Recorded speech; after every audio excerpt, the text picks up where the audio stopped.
வணக்கம் நண்பர்களே, நீங்க பார்த்துட்டு இருக்குது மிஸ்டர் சாவேஜ் தமிழ்ல உங்க ஏ ஸ்கொயர். ஸோ இன்னைக்கு நம்ம வாட் இஃப் சீசன் 2 எபிசோட் 7 தான் பார்க்க போறோம். ரீசெண்டா வாட் இஃப்ல வந்திருக்கக்கூடிய எல்லா எபிசோட்ஸையும் நம்ம எக்ஸ்பிளைன் பண்ணி போட்டுட்டு இருக்கோம். ஸோ அந்த வீடியோஸ் பார்க்காதவங்க டைம் தான் செக் பண்ணி பாருங்க. அதுக்கான லிங்க் இல்ல டிஸ்கிரிப்ஷன்ல கொடுத்துருக்கோம். இங்க எப்பயும் டிராகன் பாலுக்கு கொடுக்குற அதே சப்போர்ட்டை நாங்கள் போடக்கூடிய அடுத்து வர ஒரு சில வீடியோஸ் புது புது டாபிக்ஸ்க்கும் உங்களோட சப்போர்ட்டை தொடர்ந்து கொடுங்க. இந்த எபிசோட் 7ல இன்னைக்கு என்ன பார்க்க போறோம்னா, ஹெலா நல்லவங்களா மாறினா எப்படி இருக்கும், ஓடினோட வளர்ப்புல இருக்கக்கூடிய ஹெலா அவங்க வந்து கெட்டவங்களா மாறாம அவங்க லைஃப்ல வேற விதமான ஒரு டேர்னிங் பாயிண்ட் மாறுச்சுன்னா அவங்களோட லைஃப் எப்படி மாறும் அப்படின்ற மாதிரி தான் இந்த ஒரு வாட் இஃப் போயிருக்கு. இதுல நம்ம 10 ரிங்ஸ் எல்லாம் வந்து பாத்தீங்கன்னா ஹெலா வந்து மீட் பண்றாங்க. ஐ மீன் நம்ம மேண்டரினை மீட் பண்றாங்க. இது மட்டும் இல்லாம டாலோ அந்த ஒரு வில்லேஜுக்கு நம்ம ஹெலா போறாங்க. ஸோ ஓவராலா ஹெலா எப்படி மாறுறாங்க அப்படின்ற மாதிரி தான் இந்த வாட் இஃப் இருக்குது. அதனால இந்த வீடியோவை ஸ்கிப் பண்ணாம ஃபுல்லா பாருங்க. ஸோ எங்களோட எக்ஸ்பிளனேஷன் உங்களுக்கு பிடிச்சிச்சுன்னா மறக்காம ஒரு லைக் பண்ணிருங்க. சரி, ஓகே ஃப்ரெண்ட்ஸ், இன்னைக்கு நம்ம வாட் இஃப் சீசன் 2 எபிசோட் 7 தான் பார்க்க போறோம். ஆரம்பிக்கலாமா?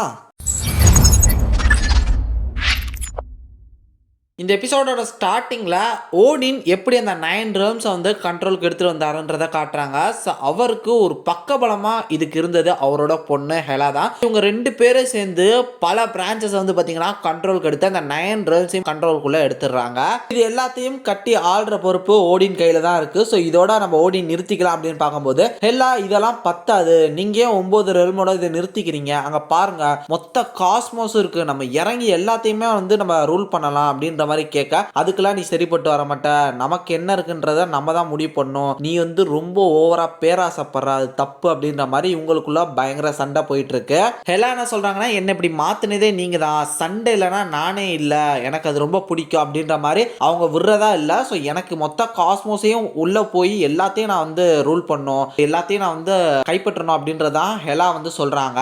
இங்க ஆல்ஃபாதர் ஓடின் தான் பொண்ணு வந்து ரொம்பவே கேவலமா மாறிட்டு இருக்கா, நம்ம நினைச்சதை விட ரொம்ப மோசமா மாறிட்டு இருக்கான்றது தெரிஞ்சு அவளை ஹெல்ல அரெஸ்ட் பண்ணிடுவாரு. இது நமக்கு தெரிஞ்ச எல்லா வேரியன்ட் ஆஃப் ஹெலா. பட் இதை தாண்டி இந்த வெர்ஷன்ல ஓடின் ஒரு முடிவு எடுத்து அதை வேற மாதிரி பண்ணலாம் அப்படின்னு சொல்லிட்டு ஹெல்லுக்கு நம்ம ஹெலாவை அனுப்பல. ஸோ அந்த டைம்ல ஹெலா என்ன செய்யறாங்களா, அவங்க கையில் இருக்கக்கூடிய மியானியரை நம்ம ஓடினோட ஃபேஸ்க்கு தூக்கி எறிய நம்ம ஓடின் அதை பிடிச்சி அதை நொறுக்கிறாரு. ஹெல்லாக்கு பயங்கரமான ஷாக்கு. இது மட்டும் இல்லாம நான் உன்கிட்ட இருந்து ஹெல்லான்றத பதவியை எடுக்கிறேன் அப்படின்னு சொல்லி அவங்களோட ஹெல்மெட்டை உருவிடுறாரு. நான் நினைச்சதை விட நீ ரொம்ப மோசமாயிட்ட, இதுக்கு இனிமே நீ சரிப்பட்ட வரமாட்ட அப்படின்னு சொல்லிட்டு பைஃப்ராட்ஸ் ஓபன் பண்ணி ஹெலாவை ஏர்த்துக்கு தூக்கி போடுறாரு. அது மட்டும் இல்லாமல் அவங்களோட ஹெல்மெட்ல வந்து இந்த மாதிரி ஒருத்தியான ஆளால மட்டும்தான் இந்த ஹெலாவோட பவரை வந்து ரீச் பண்ண முடியுன்ற ஒரு பவர்ஃபுல்லான ஸ்பெல்லையும் கேஷ் பண்ணி அதையும் பூமிக்கு தூக்கி போடுறாரு. இங்க அந்த ஹெல்மெட் வந்து பார்த்தீங்கன்னா பயங்கர ஃபாஸ்டா ஒரு இடத்துல வந்து விழுகுது. அங்க நம்ம மேண்டரின் 10 ரிங்ஸ் வச்சிருக்கக்கூடிய மேண்டரின் வந்து பார்த்தீங்கன்னா அந்த ஹெல்மெட்டை பார்க்குறாரு.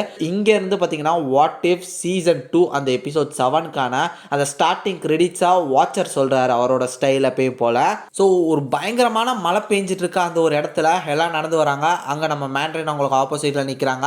இங்க அங்க இருக்கக்கூடிய ஆளுங்கெல்லாம் நம்ம ஹெலாவை அட்டாக் பண்ண வர, டேய் நான் கடவுள்ரா அப்படின்ற மாதிரி அவங்க சொல்லிட்டு அவங்களை அட்டாக் பண்ண போகும்போது பயங்கரமா அவங்க அடிச்சு போட்டுறாங்க. பார்த்தா மோட்டல் பிளட் அப்படின்னு சொல்றாங்க. இப்பதான் இவங்களுக்கு ரியலைஸ் ஆகுது இவங்களுக்கு இந்த மொத்த பவரும் போயிடுச்சுன்னு. ஸோ இவங்க முடிஞ்ச அளவு சண்டை போட்டு சமாளிக்க ட்ரை பண்றாங்க.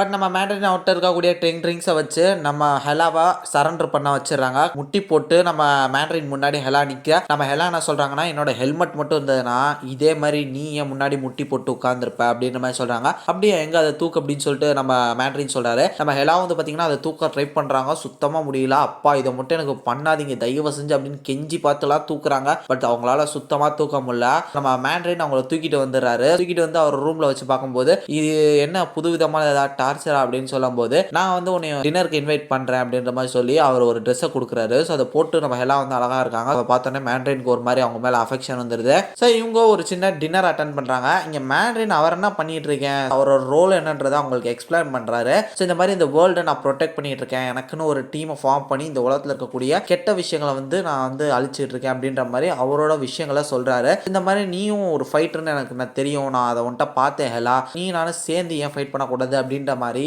அவங்கள வந்து ப்ரொப்போஸ் பண்ண தான் ட்ரை பண்ணுறாரு. ஹெலாவும் இவன் நம்மகிட்ட ஃப்ளட் பண்ணுறான் அப்படின்றத தெரிஞ்சு லைட்டாக ரொமான்டிக்காக பேசுகிற மாதிரி போய் நம்ம மேண்ட்ரனே வந்து பார்த்தீங்கன்னா பயங்கரமாக டேபிள் வச்சு டங்குன்னு அடிச்சு போட்டு அங்கேருந்து எஸ்கேப் ஆகிறாங்க. எஸ்கேப் ஆகிறதுக்கு முன்னாடி அந்த 10 ரிங்ஸில் ஏதாவது ஒன்று உருவாலான்லாம் ட்ரை பண்ணுறாங்க. பட் முடியல, அவங்களோட ஆளுங்க வந்துட்டாங்கன்னே ஓடி போயிடுறாங்க.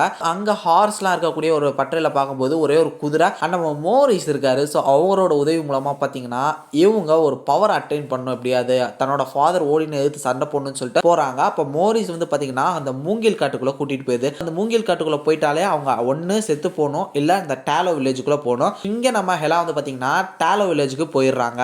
கரெக்டாக டாலோ வில்லேஜுக்குள்ளே போகும்போது பார்த்தீங்கன்னா ஆப்போசிட்டில் நம்ம சாங்ஷியோட அம்மா நிற்கிறாங்க. அவங்க நம்ம ஹெலாவை அட்டாக் பண்ண அவங்க கண்ணை மூடி விழுந்துடுறாங்க. ஸோ கட் பண்ண ஹெம்டால் இதெல்லாம் பார்த்துட்டு இருக்காரு. பட் நம்ம ஹெலா என்ன பண்ணுறாங்கன்றதை இதுக்கு மேலே அவரால் பார்க்கவே முடியல. அவர் உடனடியாக நம்ம ஓடின்ட்டு போய் இந்த மாதிரி ஹெலாவனால் பார்க்க முடியல, ஹெலா ஒருவேளை இறந்துருப்பாளோ அப்படின்ற மாதிரி சொல்கிறாங்க. என்னது மோட்டல் பீங்ஸ் ஹெலாவை கொல்லக்கூடிய அளவு பவர்ஃபுல்லாக இருக்காங்களா? எனக்கு என்னமோ அப்படி தோணல அப்படின்ற மாதிரி ஓடின்னு சொல்ல, அதில் ஒருத்தன் 10 ரிங்ஸ் வச்சிருந்தான். 10 ரிங்ஸ் வச்சிருக்கவங்களால தான் கண்டிப்பாக காட்ஸே கொல்ல முடிய அளவுக்கு பவர்ஃபுல்லானவங்களாச்சு அப்படின்ற மாதிரி சொல்ல, 10 ரிங்ஸா? அப்போ உடனடியாக நம்ம ஏர்த்துக்கு போய் ஆகணும் அப்படின்னு சொல்லி ஓடின் அவரோட மொத்த படை மூலமாக அங்கேருந்து கிளம்புறாரு. ஸோ இங்கே ஹெலா முழிச்சு பார்க்குறாங்க. அவங்க டாலோ வில்லேஜுக்குள்ளே இருக்காங்க. டாலோல இங்கே ஹெலா வந்து பார்த்தீங்கன்னா அந்த டாலோ வில்லேஜில் இருக்கக்கூடிய அந்த ஒரு முக்கியமான நபர்கள்கிட்ட பேசி இந்த மாதிரி என்னோட சேர்ந்துடுறீங்களா, என்னோட டீமில் சேர்ந்துறீங்களா, உங்களோட பவர்ஸை கொடுங்க அப்படின்ற மாதிரி அவங்க பேசிக்கிட்டு இருக்காங்க. இவங்களுக்கு ஆல்ரெடி இவங்களை பற்றி தெரிஞ்சிச்சு ஹெலா யார் என்ன அப்படின்றதெல்லாம். அதனால் அதெல்லாம் முடியாது அப்படின்ற மாதிரி இவங்க வந்து அதெல்லாம் தவிர்த்து நிற்கிறாங்க. பட் எல்லாம் என்ன சொல்கிறாங்கன்னா என்னோட அப்பாவை இந்த மாதிரி டிஃபீட் பண்ணும், ஸோ அதுக்கு உங்களோட ஹெல்ப் வேணும் அப்படின்ற மாதிரி இப்போ ஹெலாவும் வந்து பார்த்தீங்கன்னா அங்கே சரண்டர் ஆயிடுறாங்க. சரி ஓகே, ஒழுங்கு மரியாதை ரெடி பண்ணு, நான் உங்களுக்கு சொல்லித்தரேன், ட்ரைனிங் ரெடியாகு, ஆனால் எங்களை ஏமாற்றணும்னு நினச்சேன் அப்படின்ற மாதிரி சொல்லும் போது பார்த்தீங்கன்னா மேலே அந்த மிகப்பெரிய டிராகன் பறக்குது. அப்போ நம்ம ஹெலாக்கு லைட்டாக புரிய வருது, சரி இங்கே நம்ம ஆட்டத்தெல்லாம் காட்டக்கூடாது அப்படின்னு. அதுக்கு அடுத்த நாள் வந்து பார்த்தீங்கன்னா இவங்களுக்கு ட்ரைனிங் வந்து ஸ்டார்ட் பண்ணுறாங்க. ஸோ ட்ரைனிங் ஸ்டார்ட் பண்ணுறேன்னு சொல்லிட்டு துணி துவைக்கிறது அந்த மாதிரி ஒரு சில சின்ன வேலைலாம் சொல்லி இவங்களை டென்ஷனை கலப்பிட்டு எனக்கு இதான் ட்ரைனிங் அப்படின்ற மாதிரி சொல்ல, நம்ம ஹெலாக்கு அவங்க மொத்தத்தையும் இப்போ கொஞ்சம் கொஞ்சமாக சொல்லிக் கொடுக்க ஆரம்பிக்கிறாங்க.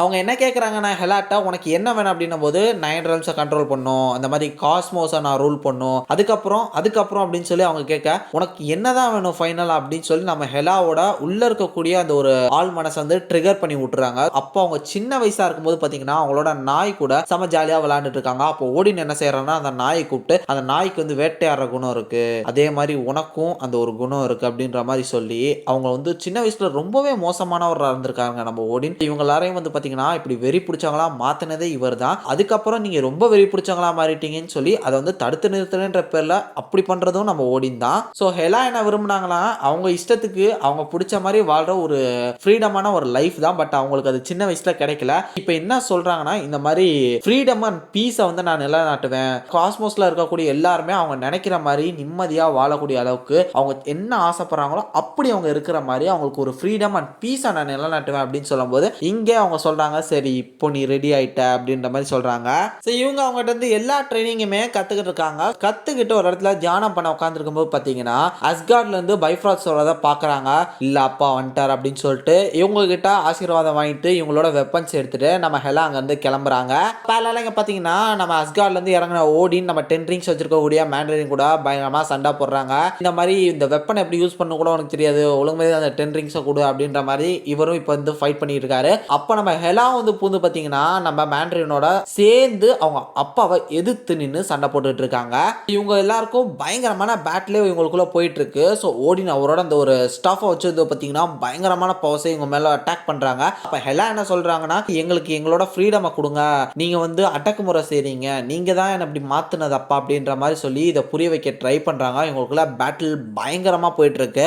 ஓடின் செம பவர்ஃபுல்லாக இருக்காருங்க. நம்ம 10 ரிங்ஸை வச்சு மேண்ட்ரின் என்ன தான் ஒரு அட்டாக் பண்ணணும்னு ட்ரை பண்ணாலும் அவங்களால சுத்தமாக முடியல.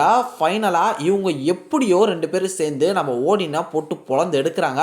பட் இருந்தாலுமே நம்ம ஓடி நம்ம ஹெலாவோட கழுத்தை பிடிச்சி இந்த மாதிரி நீ வந்து என்னை ஏமாத்திட்ட, நீ எனக்கு வந்து துரோகத்தை பண்ணிட்ட, நான் நினைச்ச மாதிரி நீ வரல அப்படின்ற மாதிரி அவங்ககிட்ட சொல்லிட்டு இருக்க. ஹெலா என்ன சொல்றாங்கன்னா இந்த மாதிரி நான் இந்த realms எல்லாத்தையும் நான் வந்து ஃப்ரீடமை கொடுக்கணும், அடக்குமுறை பண்ணி தங்களோட ஆசைகளையும் கனவையும் செய்ய முடியாத அளவுக்கு வச்சிருக்காங்களா, அவங்க வந்து இந்த கண்ட்ரோல் புடுங்கி பீஸை நான் நிலைநாட்டுவேன், நல்லவங்களா இருப்பேன் அப்படின்ற மாதிரி சொல்லி அவங்களோட தப்பை அவங்க உணர்ந்து ஒரு மாதிரி ஒர்த்தியான மாதிரி அவங்க ஃபீல் பண்ணும்போது அவங்களோட ஹெல்மெட்டே அவங்கள தேடி வருது. இங்க தேடி வந்து அவங்களோட தலையில ஜாயின் ஆனதுக்கு அப்புறம் பார்த்தீங்கன்னா அவங்க மிகப்பெரிய ஒரு ஃபிளாஷே ஏற்படுது. ஓடின் மறந்து போய் பார்க்குறாரு. பார்த்தா சில்வரி கலர்ல நம்ம ஹெலா வந்து மாறுறாங்க. பிளாக் Black கலர்ல இருக்கும்போது அது வந்து ஒரு ஈவில் ஃபார்மை குறிச்சது. இப்போ அது வந்து பியூர் ஒயிட் கலர் ஆனனால காட் லெவலுக்கு அவங்க போயிட்டாங்க அப்படின்னு சொல்லலாம். Black வந்து ஈவில்னஸ் பேட குறிக்கும்னா ஒயிட் வந்து பாத்தீங்கன்னா பியூர் குட்டை வந்து குறிக்கும். ஸோ இதை பார்த்து ஓடினே மிரண்டு போறாரு. நான் இந்த அளவு நீ பவர்ஃபுல்லா மாறுவேன்னு நான் நினைச்சு கூட பார்க்கல ஹெலா அப்படின்ற மாதிரி சொல்றாரு. எனக்கு தெரிஞ்சு இப்ப அஸ்கார்டோட த்ரோனுக்கு நீ தான் வந்து ஒரு தகுதியானவ. உன்னை இந்த பூமிக்கு அமைச்சு உன்னைய நான் வந்து மாத்தலாம், உன்னோட மைண்ட் செட்டை வந்து மாத்தி அமைச்சு உன்னை திருத்தலாம்னு பிளான் பண்ணேன். ஆனா நீ என்ன இந்த பூமிக்கு வர வச்சு என்னை திருத்திட்ட அப்படின்ற மாதிரி ஓடின் அங்க சரண்டர் ஆறாரு. அதுக்கப்புறம் இந்த மொத்த காஸ்மோஸ்லயும் யாரு அடக்குமுறை செஞ்சு நிறைய பேரை சித்திரவதை பண்ணிட்டு இருக்காங்களோ அவங்கள எதிர்த்து சண்டை போட்டு அங்க இருக்கக்கூடிய பல மக்களுக்கு ஃப்ரீடம் வாங்கி தரணும் அப்படின்னு சொல்லி நம்ம ஹெலா இப்போ போராடிட்டு இருக்காங்க நம்ம மேண்ட்ரினோட சேர்ந்து. அப்படி அடக்குமுறை செஞ்சுக்கிட்டு இருக்காரு நம்ம தானோஸ் வந்து ஒரு இடத்துல அந்த பிளானட்ல, முக்கியமா கெமாராவோட பிளானட்ல அங்க இருக்கக்கூடிய மக்கள் எல்லாரையும் அழிக்கிறதுக்காக நம்ம தானோஸ் போயிருப்பார்ல, அவரை எதிர்த்து பைஃப்ராக்ஸ் பிரிட்ஜே ஓபன் பண்ணி நம்ம ஹெலா அண்ட் தென் அவங்களோட ஆஸ்கார்டியன் சோல்ஜர்ஸ், மேண்ட்ரினோ சோல்ஜர்ஸ், மேண்ட்ரின் இவங்க எல்லாருமே நம்ம தானோஸ் எதிர்த்து வந்துட்டு இருக்காங்க. இதோட இந்த வாட் இஃப் சீசன் 2 எபிசோட் 7 முடியுது. ரொம்பவே கிரேசியா இருந்துச்சு. ஹெலாவோட ஒரு குட் சைடு ஒரு வேர்ஷனை பார்த்தோம். குட் சைடுன்றதை தாண்டி ஹெலான்றவங்களே இப்படிதான், ஆக்சுவலா ஹெலாவோட மனசும் இப்படிதான், அவங்க இப்படிதான் மாறப்பட்டிருக்காங்க. அதுக்கு முக்கியமான காரணமே ஓடின் தான். முக்கியமா இந்த இடத்துல ஓடின் தான் ஒரு வில்லனாவே இருந்திருக்காருங்க. ஸோ அதை கிளியர் அண்ட் கட்டாவே இந்த ஒரு எபிசோட்ல நல்லாவே மென்ஷன் பண்ணியிருக்காங்க. எனக்கு இந்த எபிசோட் ரொம்பவே பிடிச்சிருச்சு. ஸோ உங்களுக்கு இந்த எபிசோட் எப்படி இருந்தது மறக்காம கீழே கமெண்ட் செக்ஷன்ல மென்ஷன் பண்ணுங்க. Okay friends, next what if season 2 episode 8ல நாளைக்கு வந்து உங்களை மீட் பண்றேன். அது வரையும் டாடா bye bye, take care from A Square.